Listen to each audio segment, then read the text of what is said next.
आध्यात्मिक क्षेत्र में आप क्या बड़ा बदलाव देखते हैं आने वाले समय? तो लोग भगवान की आस्था को छोड़ दें। कुछ कोई कह रहा है कल की अवतार हो चुका है, कोई कह रहा है कल की अवतार होने वाला है। कल्कि जी भगवान का अगर जन्म होना था तो वो जन्म हो चुका है। कल की अवतार जन्म ले चुके हैं। मैंने कल की अवतार को देख लिया है। भगवान कल की का अवतार इतना आसान है क्या कि हर तीसरे आदमी को पता होगा कब कल की अवतार हो रहा है। खाटू श्याम जी के मंदिर में देख लीजिए, आप वृंदावन देख लीजिए, केदारनाथ देख लीजिए, बद्रीनाथ देख लीजिए, आए दिन नई यूथ। बचा सकते हो तो बचा लो। क्या वाकई कुंडलियां किसी भी इंसान के जीवन में बड़ा बदलाव लेकर के आ सकती हैं? क्या ये वाकई सच होती हैं? कोई ज्योतिष, कोई बाबा, कोई तांत्रिक अगर ये कह रहा है कि मैं आपका भाग्य बदल दूंगा तो फ्रॉड है। आज की डेट में 99% एस्ट्रोलॉजर भारतवर्ष में, क्षमा कीजिएगा और ये मैं सत्य कह रहा हूँ, ऐसे हैं जिनको पंचांग पढ़ना है। अभी देख रहा हूँ ना, 6 महीने का क्रैश कोर्स करके लोग ज्योतिष बन जा रहे हैं। एक एक भविष्यवाणी के पीछे महीनों की रिसर्च होती है मेरी। क्यों किसी ने नहीं बताया पीके बिहार में 0 सीट लेकर के आएगा? क्यों किसी ने नहीं बताया बड़े विमान हादसे में किसी बड़े पद पर बैठे नेता की मृत्यु हो जाएगी? तो आने वाले कुछ सालों में दुनिया में कुछ ऐसा बदलाव क्या देखते हैं आप? क्या प्रेडिक्शंस कहती है? निश्चित रूप से आप पाकिस्तान को टूटते हुए देखेंगे। आने वाले 3 सालों में आप बहुत बड़े बड़े बदलाव भारतवर्ष में संविधान में आते हुए देखेंगे। किस तरीके के बदलाव? आने वाले समय में भारत में पीओ के अंडर आ जाएगा। और मैं एक प्रेडिक्शन कर चुका हूं, आज भी कर रहा हूं, अमेरिका को भी आप टूटते हुए देखेंगे। क्या आने वाले समय में हमारा हिंदुस्तान हिंदू राष्ट्र बनेगा? बहुत जल्द समय आने वाला है कि भारत हिंदू राष्ट्र होने वाला है। इस देश को कैसे बना देंगे, कैसे बनाएंगे? अम्बेडकर के संविधान को जला देंगे क्या? लेकिन मैं ये डेफिनेटली कह रहा हूं कि आने वाले समय में योगी जी, ये बहुत बड़ी बात बोल रहे हैं। निश्चित ऐसा होता हुआ आप देखिए। हारे का सहारा बाबा श्याम हमारा, ये वर्ड कहीं ना कहीं दिल को छुए। तो जब मैं चलने लगा वहां से तो मैंने एक ही बात बोली, मैंने कहा बाबा हारे तो पड़े हम भी, और अब अगले कीर्तन में मैं तभी आऊंगा जब या तो मुझे इसमें शामिल कर लोगे या किसी लायक बना दो। ठीक है। हाँ, बजरंग बाण हमेशा नहीं पढ़ना चाहिए क्योंकि उसमें साक्षात जो है हनुमान जी को।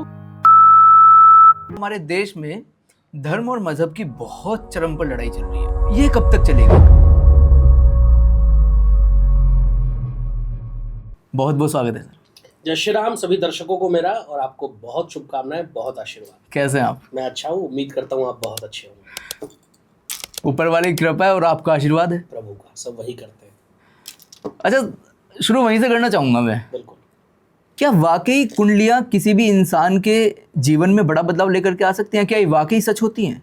ये 100% सही है अर्नित। जीवन में कुंडली एक महत्वपूर्ण भूमिका निभाती है, और मैं दावे के साथ डंके की चोट पर ये कहता हूँ, जो व्यक्ति कहता हो ना कि कुंडली काम नहीं करती, वो आए और मैं दिखाऊंगा कुंडली कैसे काम करती है।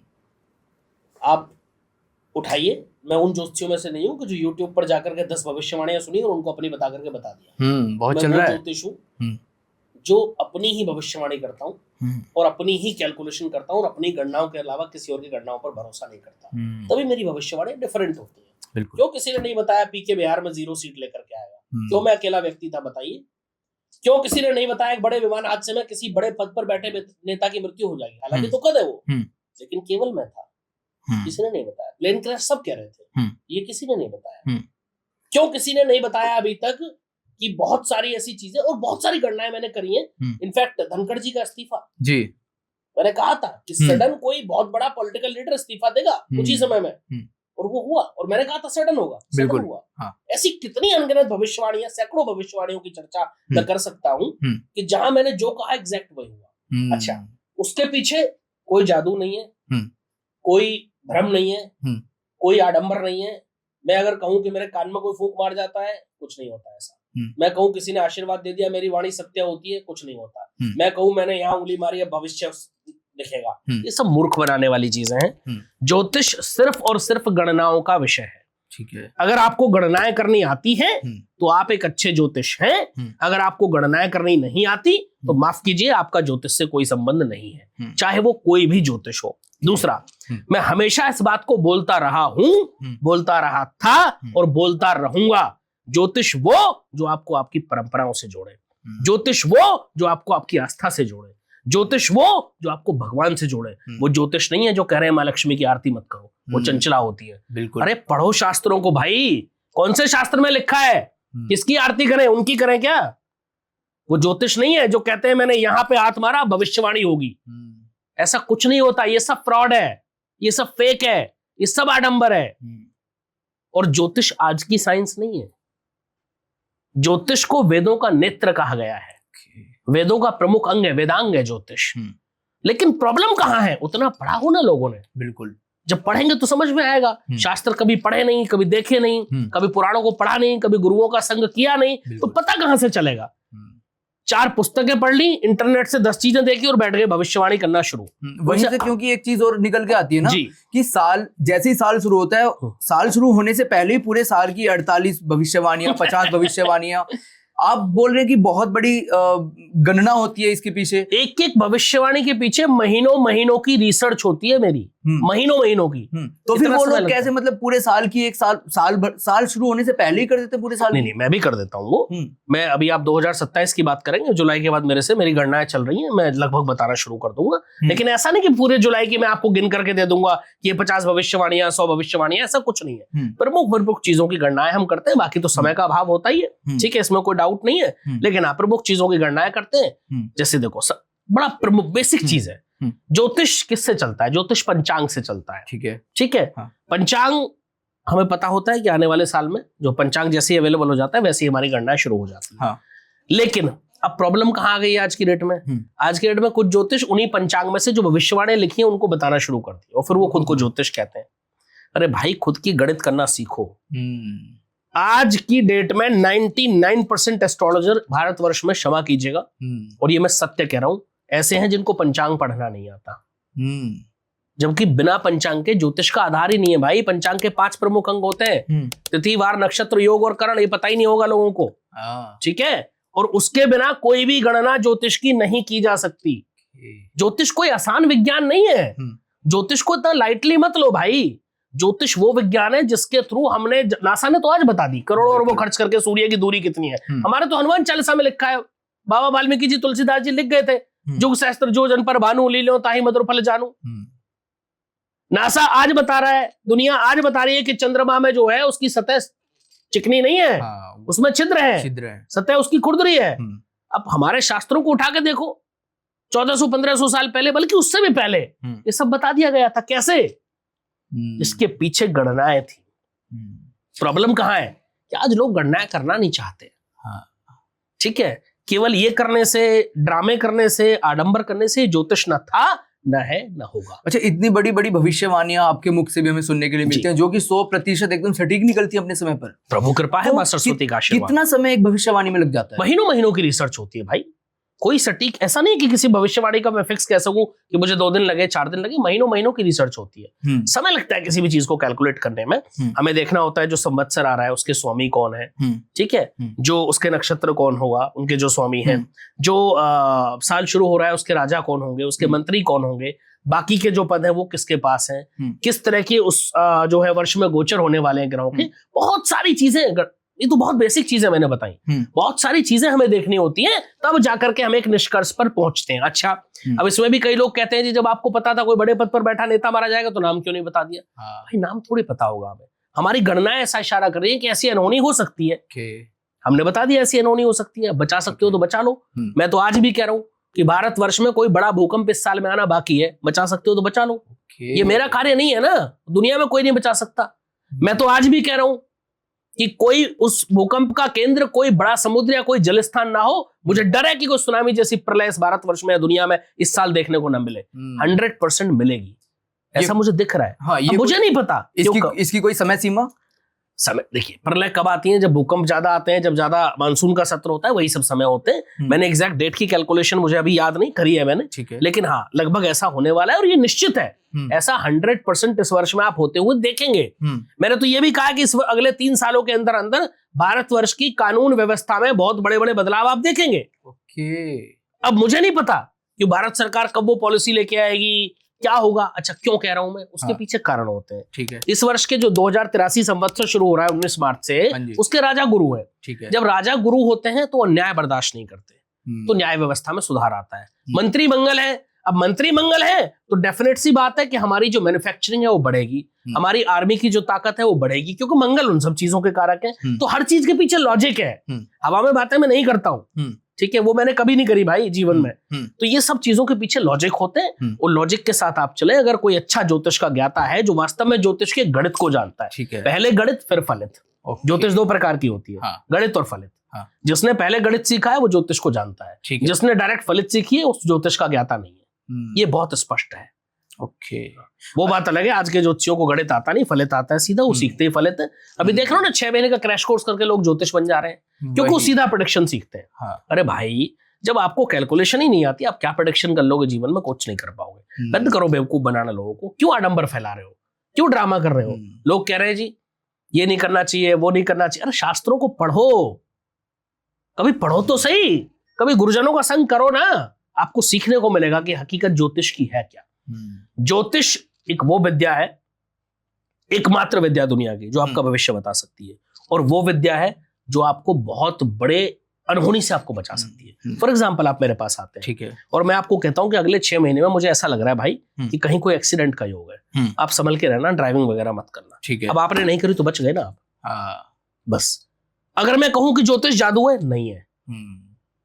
ज्योतिष का कार्य सिर्फ और सिर्फ आपको सावधान करना है, चलना आपको ही पड़ेगा। ओके, मैंने आपको बता दिया अगला 1 हफ्ता आपका खराब है, आप पानी से दूर रहना। ठीक है, तो वो आपका काम है कि आप रहो, वो मेरा कार्य नहीं है भाई। ठीक है, बस यही समझना है। और ज्योतिष जो है वो सिर्फ और सिर्फ एक माध्यम है आपको रास्ता दिखाने का, चलना आपको ही पड़ेगा।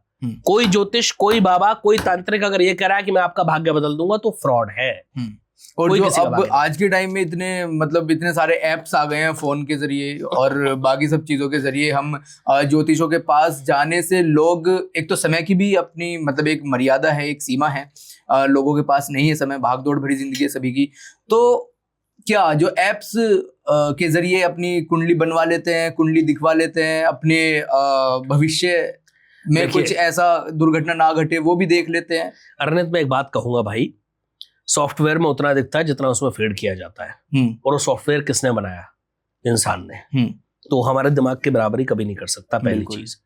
अच्छा, ज्योतिष देश काल और परिस्थिति पर निर्भर करता है, और ज्योतिष में कभी कोई सटीक सिद्धांत नहीं होता। ये ज्योतिष का नियम है, वो देश काल परिस्थिति के हिसाब से बदलता रहता है। सॉफ्टवेयर में तो वो बदलेगा ही नहीं, तो इसलिए एक्यूरेट गणनाएं वहां से नहीं हो सकती। दूसरी चीज, मैं तो खुल के बोलता हूं भाई, आप 50 ज्योतिषियों के पास घूम आना, 100 सॉफ्टवेयर में अपनी कुंडली बनवा लेना, और जब आपको कहीं से सटीक जवाब ना मिले ना, तब मेरे पास आना, फिर मैं दिखाऊंगा ज्योतिष क्या होता है। फिर मैं आपको बताऊंगा ज्योतिष काम कैसे करता है।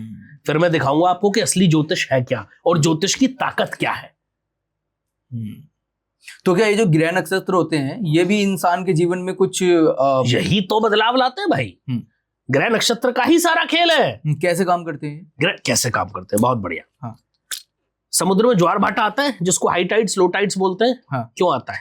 जब समुद्र और चंद्रमा के बीच की दूरी घटती है तो चंद्रमा पानी को अट्रैक्ट करता है अपनी तरफ। ठीक है। ज्योतिष में चंद्रमा को पानी का कारक कहा गया है, जल का कारक है। क्यों? वो जमीन को या मिट्टी को या पौधों को अट्रैक्ट नहीं करता। ये ज्योतिष की ताकत है। हमने पहले ही बता दिया कि चंद्रमा पानी का कारक है। वो पानी को अपनी तरफ खींचता है जिसकी वजह से हाई टाइड्स लो टाइड्स आते हैं। हमारी बॉडी में 70-80% क्या है? पानी।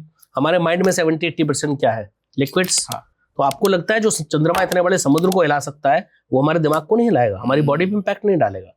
अच्छा, लोग कहते हैं इतने दूर बैठे ग्रह कैसे काम करते हैं? ऐसे करते हैं। सूर्य की धूप यहाँ तक कैसे पहुंचती है? आप सोलर ऊर्जा से कैसे खाना बना पाते हो? बिल्कुल बताइए। अगर वहां इतना दूर बैठा ग्रह आपको इंपैक्ट ही नहीं कर सकता तो कैसे खाना बना पाते हो? बताइए। क्यों नासा करोड़ों रुपए खर्च करके बताता है कि सूर्य ग्रहण चंद्र ग्रहण कब लगेगा? हमारा 10 रुपए का पंचांग बता देता है। ये इस साइंस की ताकत है, ये ज्योतिष विद्या की ताकत है। जो आज कर रहे हैं वो हम सदियों पहले कर चुके हैं। हमारे ऋषि मुनियों ने इतनी रिसर्च, इतनी तपस्या, इतना गहन अध्ययन किया, तब जाकर के विद्या आज तक जीवित है। लेकिन ये डिबेट अभी भी लगभग हमें आए दिन देखने को मिल जाती है, ज्योतिष वर्सेस साइंस। एक्चुअली क्या है, मैं आपको 2 चीजें बताता हूँ। 2 तरह के लोग हैं। हाँ। ठीक है।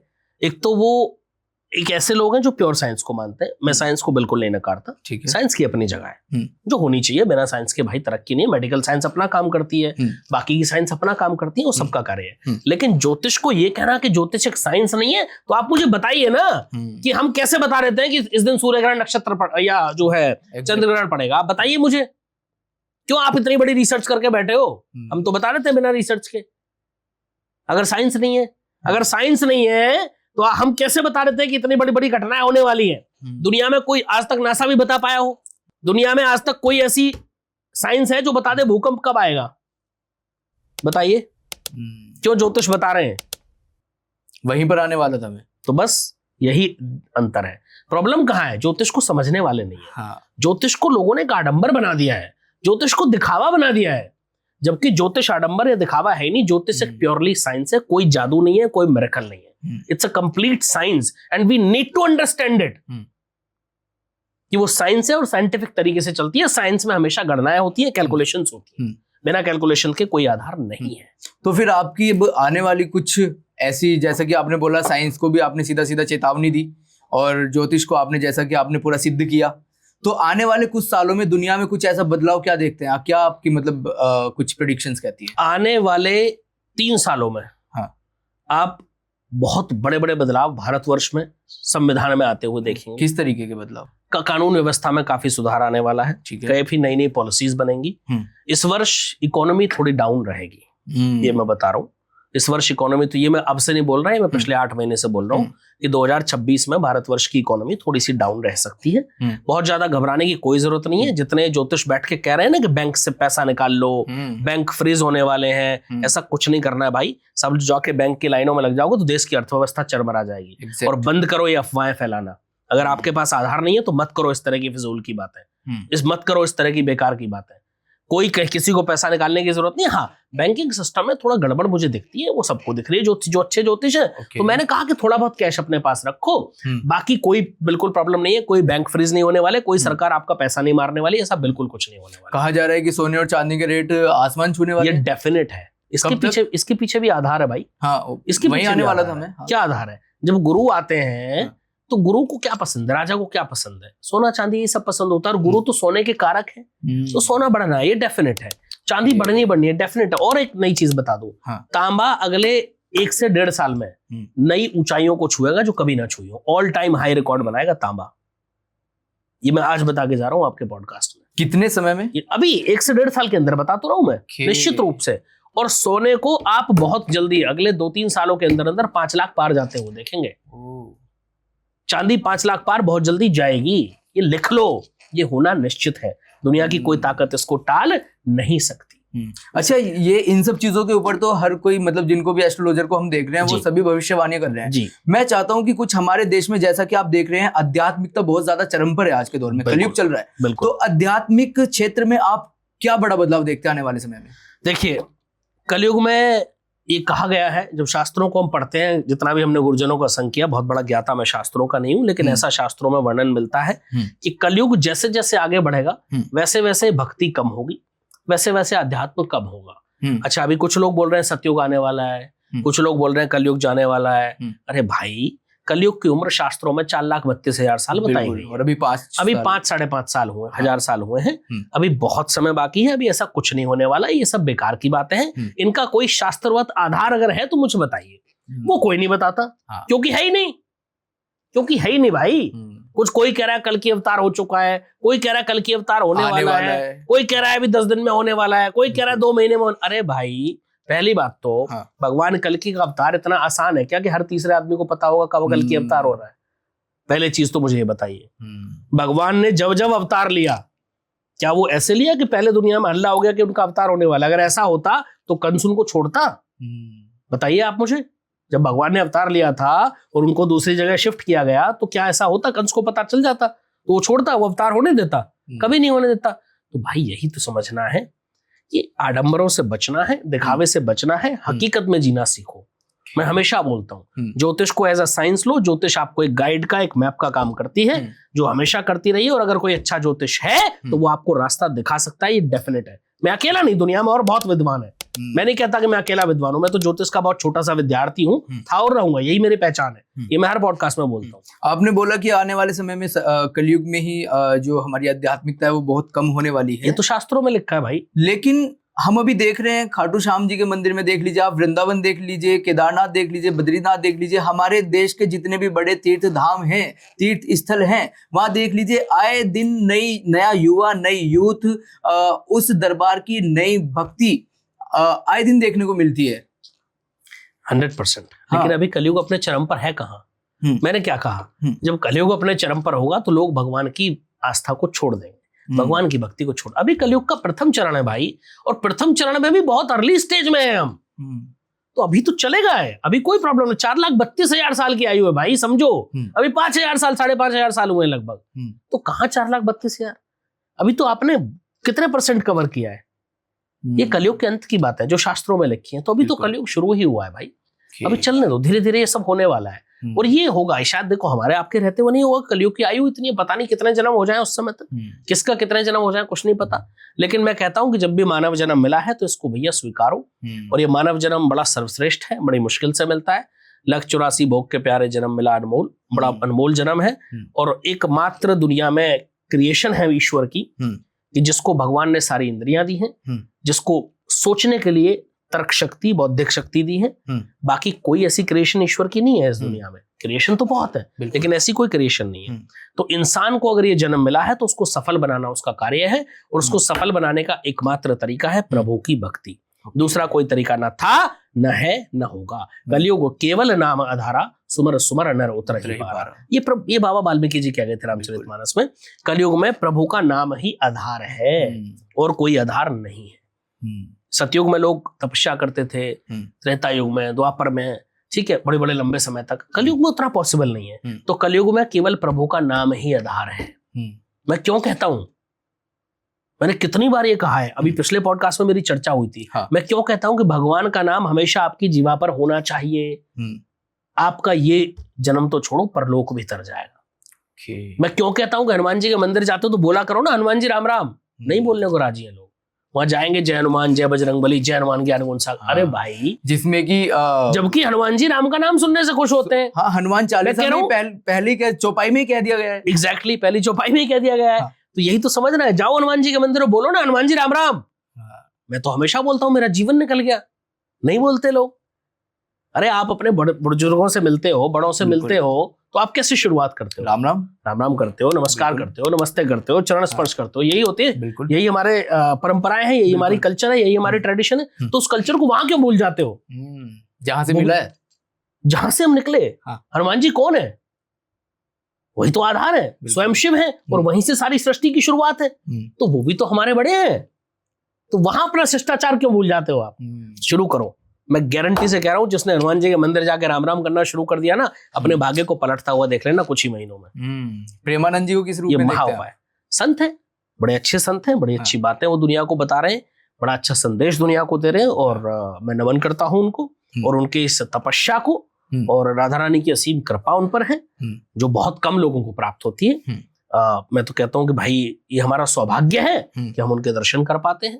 क्या बात है, ये हमारा सौभाग्य है। अच्छा, खाटू श्याम जी गए हैं? बहुत बार गया हूँ। हाँ, एक बार नहीं, बहुत बार गया हूँ। मेरी जर्नी वहीं से शुरू हुई लाइफ की। क्या बात है, बताएं कुछ थोड़ा उसके बारे में।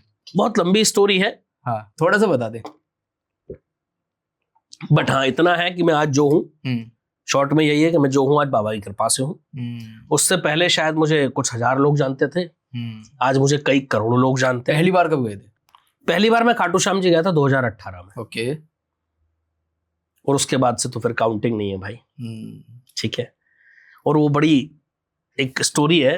हाँ, छोटे से शॉर्ट में बता देता हूँ। ठीक है। हमारे यहाँ खाटू श्याम जी का कीर्तन होता है, बड़ा भव्य कीर्तन होता था, और बड़े अच्छे स्तर पर होता था। तो पहली बार जब कीर्तन हुआ तो मैं उससे पहले बाबा को नहीं जानता था, ये सच्चाई है। ठीक है। तो उतना ज्यादा मेरा परिचय बाबा से नहीं था। ठीक है। और अब तो बाबा जाने या मैं जानूं, हाँ, सब उन्हीं की कृपा है। तो मैं वहां गया कीर्तन में, मेरे घर के पास ही था वो, और काफी बड़ा कीर्तन था। ठीक है। तो मैं वहां गया तो मैंने पहली बार सुना कि हारे का सहारा बाबा श्याम हमारा। हाँ। तो उस समय मैं वर्किंग था कहीं। ठीक है। तो मैंने कहा बाबा, हारे का सहारा बाबा श्याम हमारा, ये वर्ड कहीं ना कहीं दिल को छुए। हाँ। तो ऐसे बस मन में आया, मैंने कहा बाबा हम भी हारे हुए, कुछ हमारा भी ध्यान रखना, ऐसे कह के। और मैंने आधा कीर्तन लगभग अटेंड किया, क्योंकि अगले दिन मेरा ऑफिस था। हाँ। तो मैं 12-1 बजे घर आ गया। ठीक है। अगली साल वो फिर से कीर्तन हुआ। अगली साल अच्छा वहां जो कीर्तन था उसकी कमेटी में एक मेरा मित्र है, तो उन्होंने मुझे इनवाइट किया तो मैं गया। अब की बार मैं थोड़ा ज्यादा रुका, ठीक है, और अब की बार मेरा मन वहां ज्यादा लगा। हाँ। तो फिर रात को मैं लगभग 1-2 बजे के आसपास आरती हो रही थी, तो मैंने कहा आरती के बाद चलते हैं। तो जब मैं चलने लगा वहां से तो मैंने एक ही बात बोली, मैंने कहा बाबा हारे तो पड़े हम भी, और अब अगले कीर्तन में मैं तभी आऊंगा जब या तो मुझे इसमें शामिल कर लोगे या किसी लायक बना दोगे। ठीक है, ये मैं कह के घर आ गया, मैं भूल गया। हाँ। मुझे नहीं पता उसके बाद क्या हुआ, मेरी दुनिया बदल गई और आज मैं यहाँ बैठा हूँ। ठीक है, तीसरे कीर्तन में मैं उस कमेटी में था, आज भी हूँ। आज भी वो कीर्तन हर साल होता है। अच्छा। और बाबा ने मुझे सेवा का मौका दिया कि मेरे हाथों से होता है। क्या बात है, ये मेरा सौभाग्य है, और इसके आगे शायद मैं इमोशनल हो जाता हूँ तो मेरे पास शब्द नहीं बचते। मैं खुद से इमोशनल हो जाता हूँ सुनते हुए वो कहानियां, बात करते हुए। उन्हीं की कृपा है। कह देते हैं ना कि छोड़ दिया इस जीवन का भार तुम्हारे हाथों में, मेरी जीत तुम्हारे हाथों में है, हार तुम्हारे हाथों सब में। उन्हीं के हाथों में है और सब उन्हीं की कृपा से संभव हो पा। देखिए मैं हमेशा कहता हूँ भाई कि मैंने जीतने की ठान ली थी और बाबा ने मुझे हारने नहीं दिया। क्या बात है। और यहीं ये जर्नी खत्म होती है। अब वो मेरा और बाबा का संबंध है, वो तो शायद जन्म जन्मांतर का है और चलता रहेगा। आगे की बात करते हैं। अच्छा ठीक है, आगे की बात आपने बोल दिया। तो जैसा कि आप देख रहे हैं हमारे देश में धर्म और मजहब की बहुत चरम पर लड़ाई चल रही है, और अब से नहीं पिछले कई सालों से, जब से मेरे ख्याल से हम ये सब चीज़ें देखते आ रहे हैं, होश संभालते आ रहे हैं, तभी से देख रहे हैं। तो ये कब तक चलेगी, कब तक रहेगी? आने वाले सालों में आप बढ़ते हुए देखेंगे और ये ज़्यादा डेफिनेट है। आने वाले सालों में आप मुस्लिम कंट्रियों को आपस में लड़ते हुए देखेंगे। अभी तो कुछ भी नहीं है, अभी देखते जाइए। अगले 5 सालों के अंदर आप देखिए मुस्लिम कंट्रियां आपस में लड़ लड़ के तबाही मचाएंगे। ये डेफिनेट है, और ये मैंने लास्ट ईयर ही बोल दिया था कि 2026 में मुस्लिम कंट्रियां आपस में लड़ेंगे। और अभी शुरुआत है, मैं फिर बोल रहा हूँ। जिन लोगों ने वो रील या वो वीडियो ना देखी हो, मैं उनके लिए अभी भी बता रहा हूँ, ये शुरुआत है। आने वाले 5 सालों में आप देखिए मुस्लिम कंट्रीज आपस में लड़ लड़ के तबाह होंगे। बहुत सारे कंट्रीज को आप हालत बिगड़ते हुए देखेंगे, बहुत ज्यादा। ये सत्य है। और ये अपने हिंदुस्तान में क्या हालत रहेंगे? देखिए कहीं ना कहीं धार्मिक विरोध बढ़ेगा, लेकिन हमें बहुत सावधान रहना है, हमें उस तरफ नहीं जाना है। हमें अपने देश को एक अच्छी जो है ऊंचाइयों पर लेकर जाना है, जिसके लिए हमें इन सब चीजों से बचना चाहिए। मैं ये हमेशा कहता हूँ। लेकिन हाँ, धार्मिक कट्टरता, धार्मिक विवाद अभी मुझे बढ़ते हुए दिखते हैं।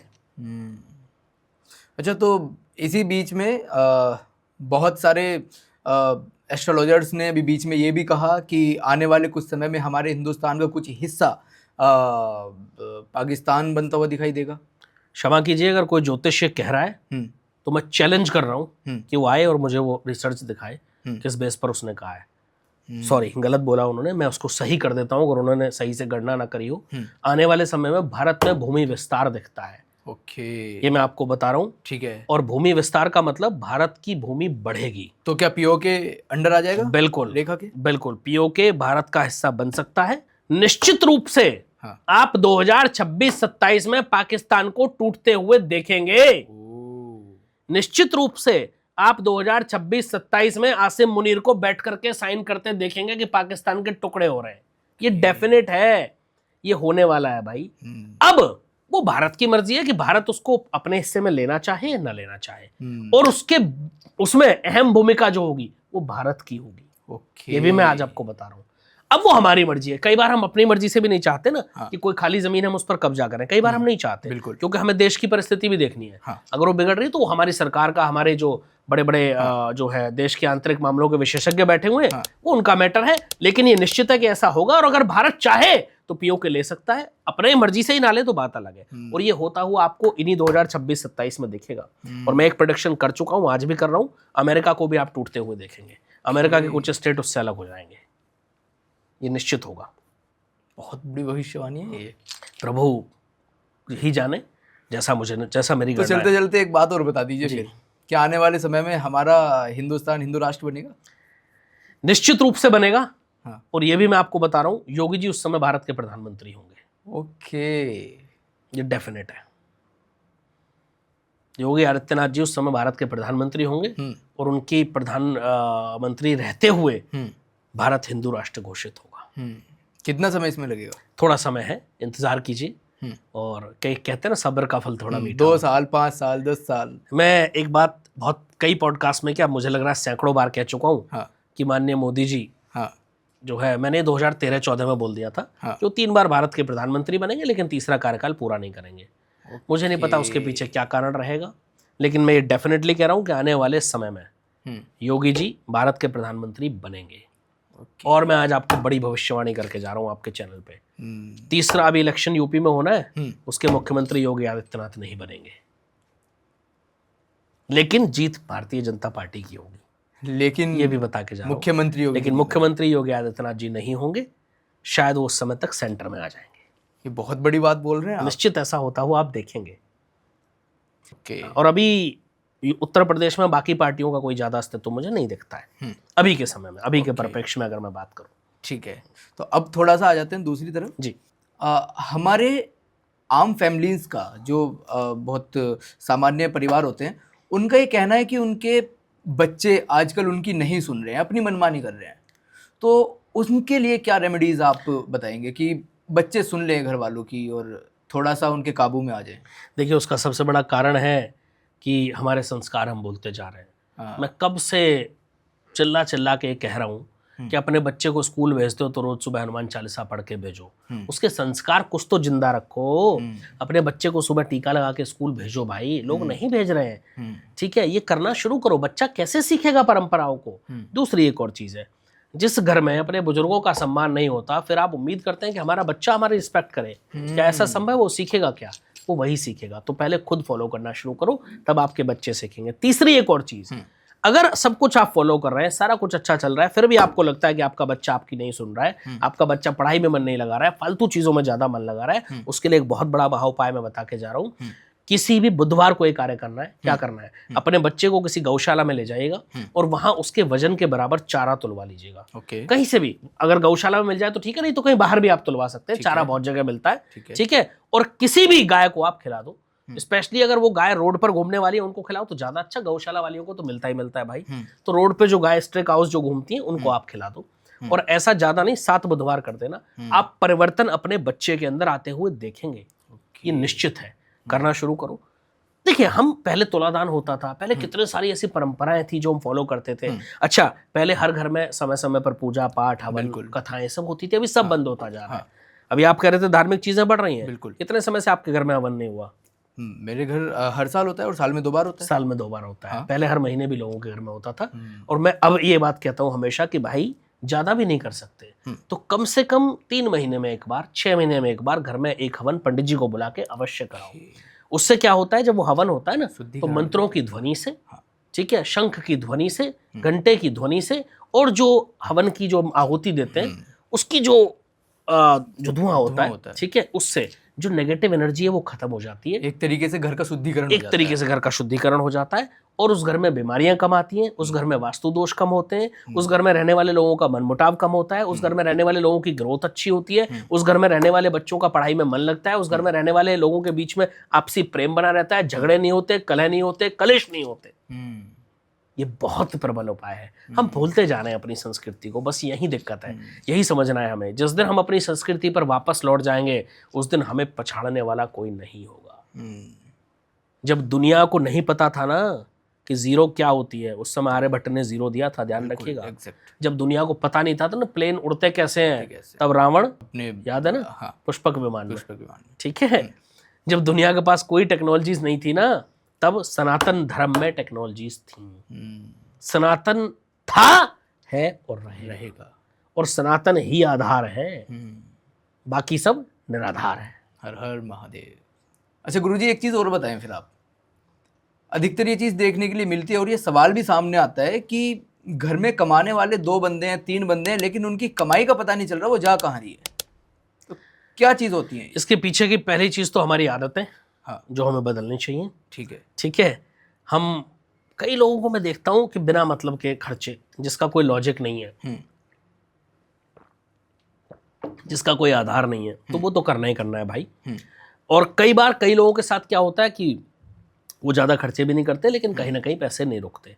ऐसे बहुत क्वेश्चंस, बहुत सारी क्वेरीज आजकल मेरे पास आती है। अगर ऐसा है तो इस समय मैं आपको एक बहुत बड़ा उपाय बता के जा रहा हूँ, ठीक है। और ये महा उपाय है। ठीक है। जिसने कर लिया, हाँ। समझ लो आप अपना फाइनेंशियल पोजीशन चेंज होते हुए देखेंगे। ये गारंटी है कि आपकी फाइनेंशियल पोजीशन में सुधार आएगा, आपका फाइनेंशियल ग्रोथ का जो ग्राफ है वो ऊपर जाएगा, नीचे नहीं आएगा। ये वो उपाय है। क्या करना है आपको, हर मंगलवार और हर शनिवार आप मंदिर जा सकते हो तो बहुत अच्छा, नहीं जा सकते हो तो घर पे कर लेना भाई। ठीक है। राम रक्षा स्तोत्र का पाठ करना शुरू कर दो।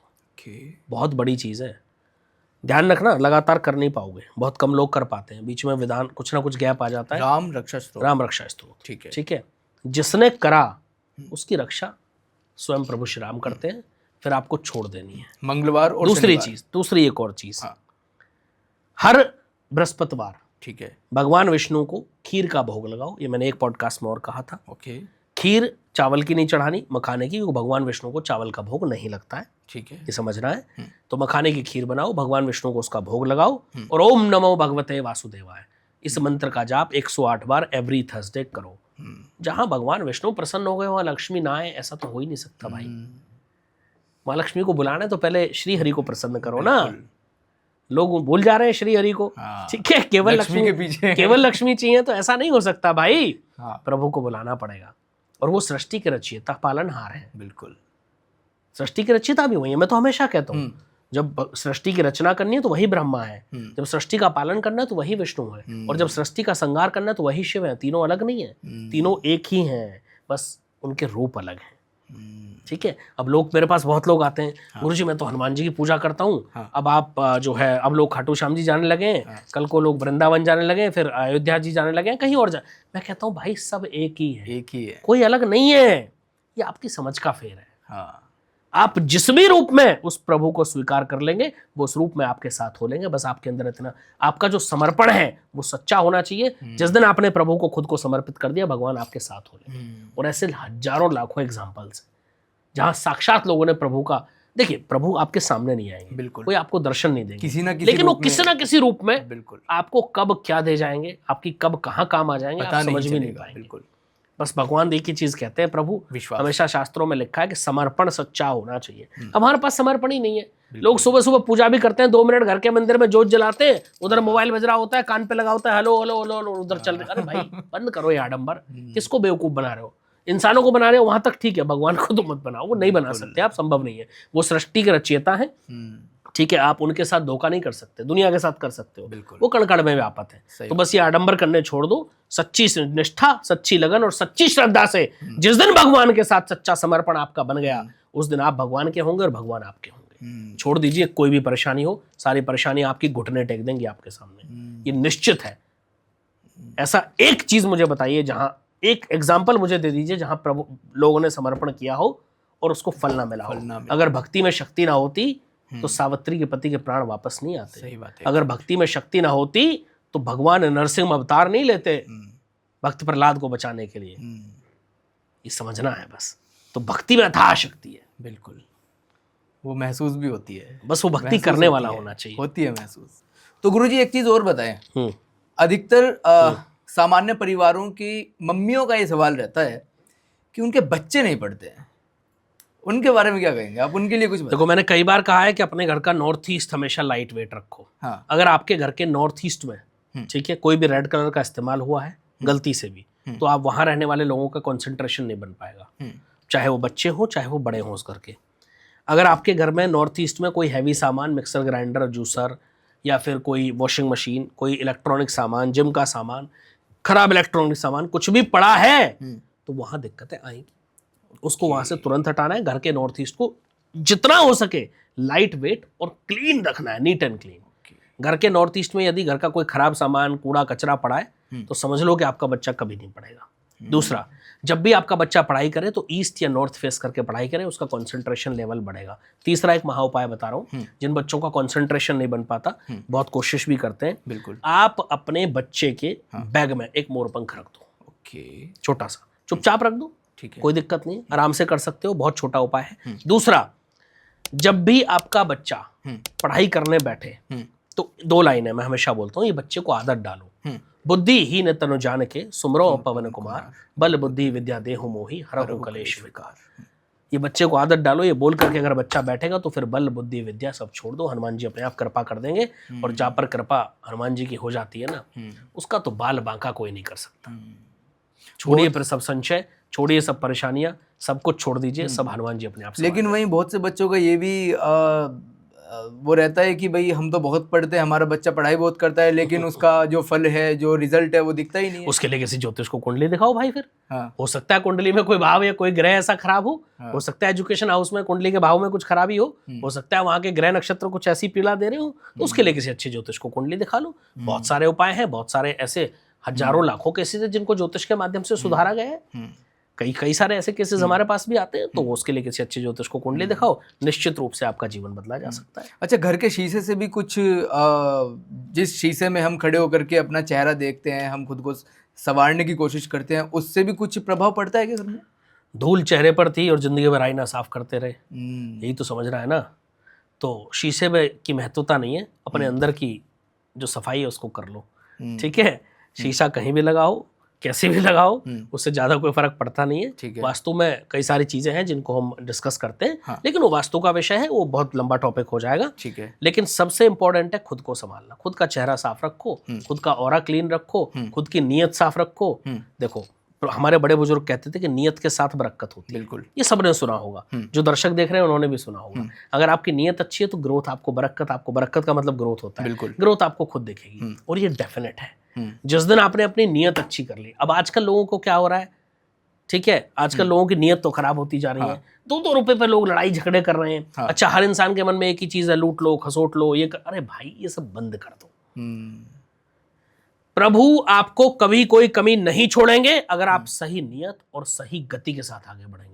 आपके पास कभी कोई कमी हो ही नहीं सकती, ये डेफिनेट है। कोई आदमी अगर कह रहा है ना जी मैं बहुत ज्यादा परेशान हूं, मेरे पास पैसे नहीं है, मैं भूखा मर रहा हूं, मैं कहता हूं कि आप सही गति से, सही समय से, सही संस्कारों पर चलना शुरू कर दो, सही अपनी नियत कर लो, किसी का बुरा मत सोचो, किसी का बुरा मत करो, किसी का बुरा होते हुए देखो भी मत। आप निश्चित रूप से देखना भगवान आपके साथ खड़े हो जाएंगे और आपकी गति हो जाएगी। लेकिन वहीं गुरुजी देखा जाता है कि जो लोग गलत रास्ते पर चलते हैं वो बहुत ज्यादा खुश भी रहते हैं, धन दौलत भी बहुत ज्यादा रहती है, शोहरत भी उनके पास रहती है, लेकिन जो सही मार्ग पर चल रहे होते हैं, प्रभु की पूजा पाठ कर रहे होते हैं, वही ज्यादा सबसे ज्यादा परेशान रहते हैं। संचित धन कब तक खाओगे, ये समझना है। पूत कपूत तो काधन संचय और पूत सपूत तो काधन संचय। हाँ। कितने लोग मैंने ऐसे देखे, आपने भी देखे होंगे, दर्शकों ने भी देखे होंगे, कि जिन्होंने जीवन में खूब उल्टे सीधे कार्य किए और करोड़ों अरबों खरबों की प्रॉपर्टी बनाई, अंत क्या हुआ, उनकी औलादों ने क्या किया उनके साथ, ये जग जाहिर है। यहीं भोग के जाना है, ध्यान रखना। कुछ भी गलत करोगे तो सैकड़ों गुना यहीं भोग के जाना है, कहीं नहीं लेके जाना, ठीक है। अंत क्या हुआ। दूसरी चीज, जब इंसान पैदा होता है तो अपने पुराने जन्मों के कर्मों की पोटली लेकर के पैदा होता है, यही ज्योतिष है, ठीक है। हो सकता है हमारे कुछ संचित कर्म इतने अच्छे हों जिनको हम भोग रहे हैं, ठीक है, जब तक वो चल रहे हैं, जब तक बैंक में डिपॉजिट है तो आप खाते रहो, एक दिन तो खत्म होना है। जिस दिन खत्म होगा और फिर उन कर्मों की जब सजा मिलेगी तो समझ लेना कि भगवान की लाठी में आवाज नहीं होती, फिर कोई बचाने वाला नहीं मिलेगा, फिर ईश्वर के सामने किसी की नहीं चलती भाई। फिर जाते रहना कितने ही ज्योतिषियों के पास और किसी को भी कुंडली दिखा रहे रहना, फिर कुछ नहीं होगा। इसलिए मैं हमेशा कहता हूं कि अपने कर्म सुधार लो, कर भला हो भला, ये सिद्धांत है, ये हमारा परंपरा है। अपनी परंपराओं पर वापस आ जाओ, कुछ नहीं करना पड़ेगा, आपका जीवन मंगलमय हो जाएगा, ये मैं दावे के साथ कह सकता हूँ। और मैं फिर से कह रहा हूँ कि अपने ट्रेडिशंस पर वापस आओ, अपने बच्चों को अपनी परंपराओं की तरफ वापस लेकर के आओ, अपने घर में पूजा पाठ हवन ये सब करना शुरू करो, ठीक है। जरूर कम करो लेकिन करो भाई, मैं नहीं कहता रोज करो, मुझे पता है आज की व्यस्तता भरी जिंदगी है, लोगों के पास समय कम होता है, तो मैं नहीं कहता कि आप 24 घंटे भगवान की आस्था में लीन रहो, लेकिन अगर 1 मिनट भी जुड़ो भगवान से तो पूर्ण समर्पण के साथ जुड़ो। लोग मेरे पास कई लोग आते हैं, मैं कहता हूँ एक काम करो भाई, सुबह 5 मिनट हनुमान चालीसा पढ़ के ऑफिस जाया करो। गुरुजी सुबह सुबह समय नहीं होता, ऑफिस के लिए लेट हो रहा होता, मतलब आपके पास 5 मिनट नहीं है 24 घंटे में से भगवान के लिए, और फिर आप चाहते हो भगवान आपकी भला करें, कभी नहीं होगा, छोड़ दो। प्रभु भी तो देखते हैं ना कितना समर्पण है आपका, कितनी भक्ति है आपकी, कितनी शक्ति है। प्रभु की शक्ति आपकी भक्ति के साथ जुड़ी होती है, ध्यान रखना। उनकी शक्ति तभी कमाल करेगी जब आपकी भक्ति में कुछ कमाल होगा। हाँ, लेकिन जैसा कि आप बोल रहे हो गुरुजी कि 5 मिनट भी नहीं होते हैं लोगों के पास। बहुत सारे लोग वहीं बोलते हैं कि आप गाड़ी में जा रहे हैं, बाइक पर जा रहे हैं, फोन कान में ईयरफोन लगा के सुन लो, कोई कीर्तन सुन लो, कोई हनुमान चालीसा सुन लो, कहीं से तो शुरू करो। लेकिन आप बोल रहे हो कि ऐसा भी नहीं होता है, तो वो क्या करें फिर? बिल्कुल सुनिए, सुनने के लिए मना नहीं करता। भगवान का नाम जितने आपके कानों में जाएगा उतना उसका इफेक्ट होता है, हमारे ब्रेन पर इफेक्ट होता है, हमारे माइंड पर उसका इफेक्ट होता है। लेकिन जितना आप श्रवण करोगे, जितना बोलोगे, उतनी आपकी जीवा शुद्ध होती है। और जब जीवा शुद्ध होती है तो आपका आचरण शुद्ध होता है। जब आपका आचरण शुद्ध होता है तो आपके विचार शुद्ध होते हैं। जब विचारों की शुद्धि होती है ना, तो फिर इंसान का और प्रभु का मिलन होता है। ये शास्त्रों की परंपरा से बातें हैं सब, ठीक है। तो ये समझना है हमें, ठीक है। और जिस दिन आपका प्रभु से मिलन हो गया, जिस दिन आपका मन वहां लग गया, उस दिन कुछ करने की जरूरत ही नहीं पड़ेगी। आप प्रभु के और प्रभु आपके, सब अपने आप होता चला जाए। ये लीला प्रभु ने ऐसी रची है। प्रभु ने इसी तरह से सृष्टि को, हमारी परंपराओं को बनाया है, ठीक है। और जो उन परंपराओं पर कायम रहेगा वो जीवन में कभी दुखी रह ही नहीं सकता, ये निश्चित है, ठीक है। अभी आपने प्रेमानंद जी की चर्चा करी थी जी, क्यों उनकी दोनों किडनी खत्म होने के बाद भी वो आज आराम से लोगों के बीच बैठते हैं। वो नाम लेते हैं। वो शक्ति है उस नाम जप की, वो शक्ति है साक्षात राधा रानी की, वो शक्ति है, समझ रहे हो। तो बस तो मैं यही तो कहता हूँ, वो उपदेश भी यही देते हैं कि आप नाम जप बिल्कुल बिल्कुल, तो करो ना, कौन करेगा भाई, वही तो करना है। मैं भी तो कहता हूँ हमेशा राम रामेति रामेति रमे रामे मनोरमे सहस्त्र नाम तैतुल्यम राम नाम वरानने। करो, कुछ मत करो, छोड़ दो सब, ना कुछ बचे तो ये कर लिया करो। दिन में अब 10 बार 20 बार 50 बार 100 बार जप लो। मैं तो पता नहीं कितने हजारों बार जपता हूँ, मेरा जीवन निकल गया। सुबह शाम तक जब फ्री होता हूँ मेरे मन में यही चल रहा होता है। करो, एक विष्णु सहस्त्र नाम के बराबर इसका फल मिलता है केवल इन 2 लाइनों को बोलने का। ऐसा शास्त्रों में लिखा है, मैं नहीं कह रहा, पढ़ो जाके शास्त्रों में। अच्छा, जब मेरी एक एक बात शास्त्रवत होती है। ऐसा कहते हैं गुरुजी, घर से निकलते हैं तो बहुत सारे ऐसे मंत्र होते हैं, बहुत सारी ऐसी चीज़ें होती हैं कि अगर हम उनका जप करके निकलें तो जो हमारे सफ़र में होने वाली कुछ ट्रेजेडी है वो कम हो जाती है, उसके होने के चांसेस कम हो जाते हैं। पूजा जप तप नेम आचारा, नहीं जानत कछु दास तिहारा। प्रभु मैं तो आपका दास हूँ, मुझे पूजा जप तप नाम कुछ नहीं आता। ऐसे में समर्पण एक मात्र शक्ति होती है, ठीक है। जब आपको कुछ नहीं आता ना, तो आप प्रभु का नाम लेके घर से निकल लो। आप उतने एक्सपर्ट नहीं है, आपको नहीं आते सारे मंत्र, आपको नहीं आती संस्कृत, आपको नहीं ज्ञान है शास्त्रों का, भगवान का नाम तो लेके निकल सकते हो। बस उतना करना शुरू कर दो, छोड़ दो, आपका बाल बांका नहीं हो सकता, ये डेफिनेट है। बाकी कुछ नहीं कर सकते, हनुमान चालीसा तो पढ़ सकते हो, बिल्कुल, वो पढ़ के घर से निकलना शुरू कर दो, छोड़ दो बाकी सब कुछ। कोई भी काम करने बैठ रहे हो, हनुमान चालीसा पढ़ के बैठो। बच्चा एग्जाम देने जा रहा है, हनुमान चालीसा पढ़ के जाए, सफलता कदम चूमेगी।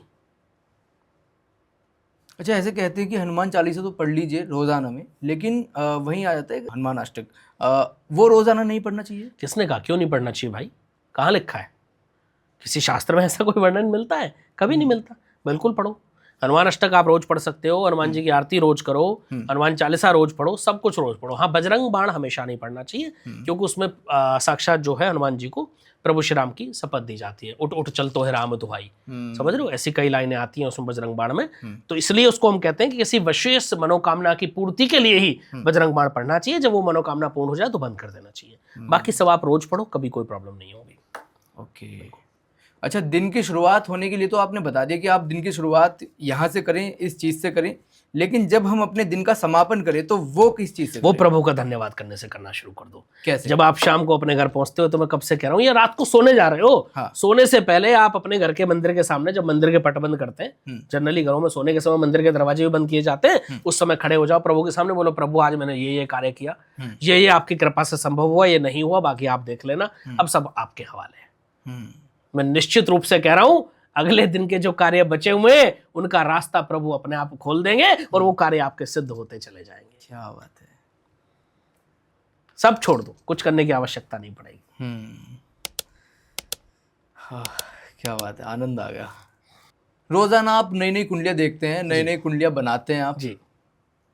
सबसे ज्यादा जो कुंडलियां आती हैं या सबसे ज्यादा जो भविष्यवाणियां आती हैं, किस विषय पर, किस टॉपिक पर और कैसे कैसे लोगों की आती है? देखिए, मैं बड़े लोगों की प्राइवेसी का सम्मान करता हूँ। हाँ। और मैं किसी की पर्सनल लाइफ को यहाँ पॉडकास्ट में शेयर कभी नहीं करूँगा, जीवन में भी। लेकिन मैं कहना चाहूँगा कि लोग अपनी अपनी समस्याओं से सब परेशान हैं। मैं इतना कहता हूँ कि आप किसी भी समस्या से परेशान हैं, किसी भी समस्या से, और देखिए, जब आपको हर जगह से कोई रास्ता नहीं मिल रहा, आप बीमार हो, मैं कहता हूँ पहले डॉक्टर के पास जाओ, किसी ज्योतिष के पास मत जाना, कुछ नहीं रखा, बेकार में ज्यादा बीमार बढ़ जाओगे, ठीक है, कोई फायदा नहीं होने वाला। आपका बच्चे को पढ़ना है तो स्कूल जाना पड़ेगा, ट्यूटर लगाना पड़ेगा, उसमें ज्योतिष कुछ नहीं करेगा। लेकिन ये सब करने के बाद भी अगर हल नहीं मिल रहा तो ज्योतिष की मदद ले लो। आप लाख मेहनत कर रहे हो, आपका बच्चा नहीं पढ़ रहा, फिर ज्योतिष के पास जाओ, फिर वो आपको बताएगा अगर अच्छा ज्योतिष है तो क्यों नहीं पढ़ रहा। आप बीमार हो, दवा खा रहे हो, दवा असर नहीं कर रही, फिर ज्योतिष के पास जाओ, फिर वो आपको रास्ता दिखा देगा, तब ज्योतिष के पास। लेकिन बहुत सारे घर तो अभी भी ऐसे हैं, अगर हम थोड़ा ग्रामीण क्षेत्र में जाएं तो आज भी वो पंडितों पर, कुंडलियों पर, डॉक्टर से ज्यादा विश्वास करते हैं। गलत है ये, हर चीज का अपना महत्व है। मैं तो कब से कह रहा हूँ भाई कि आडंबर चल रहे हैं सब, कोई कह रहा है घुटने पर ये नंबर लिख लो, घुटने का दर्द बंद हो जाएगा। अरे बंद करो बेवकूफ बनाना, इतने बड़े बड़े ऑर्थोपेडिक डॉक्टर्स बैठे हुए, इतने बड़े बड़े हॉस्पिटल से, मतलब सब बेकार है। घुटने पर नंबर लिखो ये बंद हो जाएगा, बेकार है। अटल बिहारी वाजपेयी जी घुटना बदलवाने गए थे, तब बता दिया होता ना, नंबर लिख लिए होते, क्या जरूरत पड़ी थी उनको मेरे का घुटना बदलवाने जाने की। लेकिन जो मेडिकल साइंस का कार्य है वो मेडिकल साइंस ही करेगा ना भाई, वो मैं नहीं कर सकता। अगर मुझे बुखार है तो मैं, आपको बुखार है तो मैं फूंक मार के आपका बुखार नहीं उतार सकता, उसके लिए आपको पैरासीटामोल खानी पड़ेगी, आपको डॉक्टर की सलाह से एंटीबायोटिक लेनी पड़ेगी। अगर आपको बॉडी में इन्फेक्शन है तो ऐसा नहीं कि मैंने ऐसे देखा, आशीर्वाद दिया और बस आपका इन्फेक्शन खींच लिया। ये सब बेवकूफ बनाने वाली बातें हैं, इनका कोई आधार नहीं है, निराधार है सब, और सनातन आधार है, यही समझना है। जाते जाते कुछ संदेश मैं सिर्फ इतना ही कहूंगा, सचेत रहें, सावधान रहें, किसी के बहकावे में, ढोंग में, आडंबर में, पाखंड में बिल्कुल न फंसें, अपनी परंपराओं के विरुद्ध कोई कार्य न करें। आपका जीवन मंगलमय होगा, प्रभु आपके होंगे और आप प्रभु के होंगे। प्रभु श्री राम आप सबको हमेशा खुश रखें और आप सब ऐसे ही मुस्कुराते रहें। जय श्री राम। क्या बात है। तो भैया आपने आज का एपिसोड देखा, कैसा लगा, कैसा रहा, आपके क्या क्या प्रश्न हैं जिनके आपको उत्तर यहाँ पर मिले वो भी आप कमेंट बॉक्स में लिख दीजिए, और आने वाले एपिसोड्स में आप किन सब चीज़ों का जवाब जानना चाहते हैं वो भी आप कमेंट बॉक्स में लिखकर हम तक पहुँचा दीजिए। और हाँ, अगर आपने अभी तक चैनल सब्सक्राइब नहीं किया है तो please please please channel subscribe कर दीजिए, और क्योंकि हम आगे आने वाले समय में इसी प्रकार की गुरुजी के साथ और भी बहुत सारी रेमेडीज़ भरी चर्चाएं लेकर आते रहेंगे, बहुत सारे पॉडकास्ट एपिसोड लेकर आते रहेंगे, और केवल रेमेडीज़ ही नहीं, बहुत बड़ी बड़ी भविष्यवाणियाँ भी। तो अगर आप अभी तक इस एपिसोड में बने हुए हैं, आपका बहुत बहुत शुक्रिया, बहुत बहुत धन्यवाद। जय श्री श्याम।